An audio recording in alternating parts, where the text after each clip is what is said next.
Hey everybody, this is Perch. I spent a lot of years in a comic store, and it's a wonderful business in a lot of cases. I mean, you just have to have your head on the right way, and a lot of comic retailers don't have their head on the right way. And kind of what I mean by that is they get into a comic shop for the romance of owning a comic shop, or whatever is involved in all that, and it can be romantic, and it can be kind of the fulfillment of a lifelong dream, and it can be wonderful.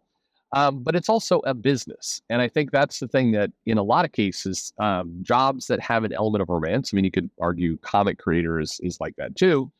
It is still a business. You still need to get paid. You still need to have a contract. You still need to pay attention to taxes. I mean, there's a lot of that boring stuff that doesn't necessarily fit with the romance of whatever it is you're doing. But if you don't do it, you're in trouble. It will hurt you.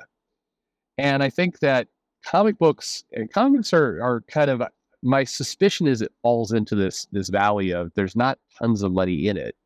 And so the argument of it's art, not business, tends to carry more weight. It's still not true, but it's easier for people to believe it's true. If there's not a lot of skin in the game that to have, you can arguably say, yeah, it's the romance of the thing. Sure. I mean, again, you can believe whatever you like, but at the end of the day, you need to get paid, and it is a business. And even if places break the rules, cheat, do wacky things on social media, it's still at the end of the day a business, and the business needs proper care and feeding, and it is what it is. But one of the things that I always enjoyed about the comic shop was the relationship I'd have with the fans, and it's why I do this channel and I talk to you, and I can tell like the people who are the normies or the regulars to this channel who talk, and then the ones who get like really angry and wildly misinterpret things I say, and then get really pissy in the comments. One of the things about having a relationship with customers, and now I'm not even talking about the comic shop, I mean customers in general, is you need to learn to agree to disagree gracefully. And this is one of the things that I think that comic book fans, comic books tends to be poorer at. It's a cliche of you go into a comic store and you like a particular comic, and the comic shop owner is like, I won't let you buy that. It's a shitty comic. You can't buy that. I don't know if any of you heard those stories, but there's a lot of stories like that, where the comic store owner will like take the comic out of your hands. Like, I'm not good. I'm protecting you from yourself. I'm not letting you buy this Marvel comic. It's too shitty. And that's douchebag behavior.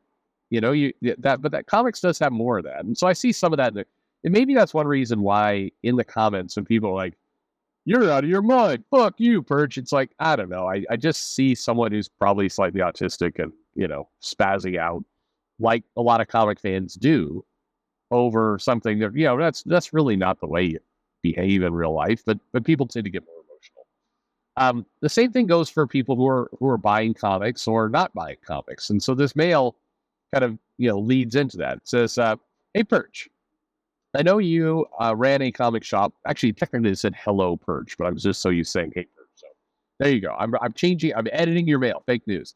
Anyway, hey, Perch, I know you ran a comic store for several years, so I'm curious to the answer of this question. Recently, I have begun dropping comics on my pull list from creators I don't like. I am taking your advice of I'm taking your advice. If I am not treated well, I do not buy the comic.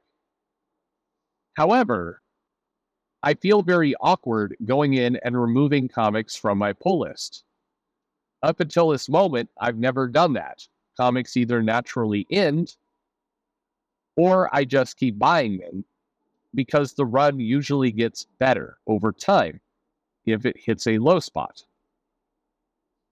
Run usually gets, I get it. Yeah, the run usually improves. Okay, it's bad, but it improves. I get it. Okay.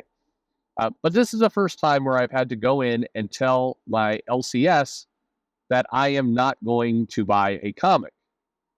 The reason I am not going to buy a comic is because of things like how Tom King treated Jay Lee, or how Nick Spencer treats customers of the Spider-Man title he's editing. You mean Nick Lowe? Nick Lowe. Nick Spencer was a writer. You mean Nick Lowe? Nick Lowe is the editor of Spider-Man. Anyway, it doesn't matter. Okay. So how would you suggest I go do this?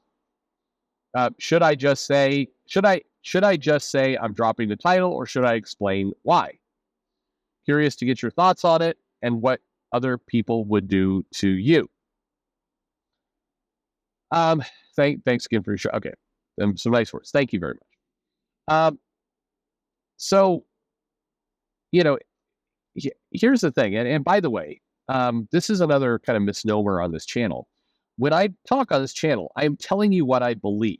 Every now and then I say something and people are like, he can't possibly believe that. He must be lying to shill Marvel or whatever, whatever. But I'm telling you my belief, but I'm telling you me. This is what I would do. This is what I have done. This is my way of doing things. Your mileage may vary, and your comic shop's mileage may vary.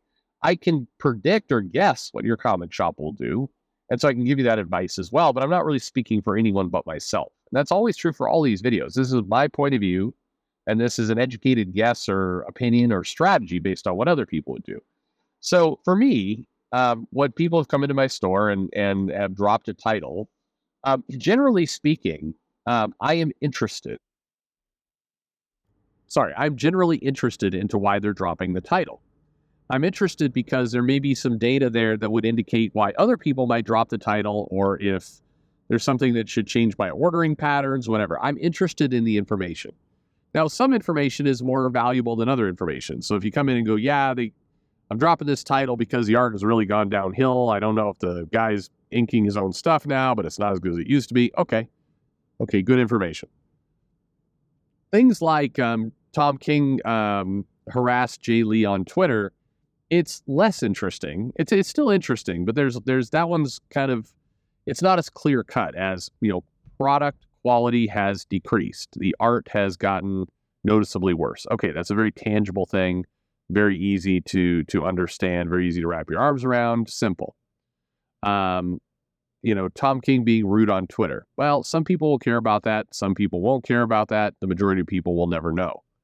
So that one's like, that doesn't necessarily impact that's not going to impact my ordering numbers like the other would.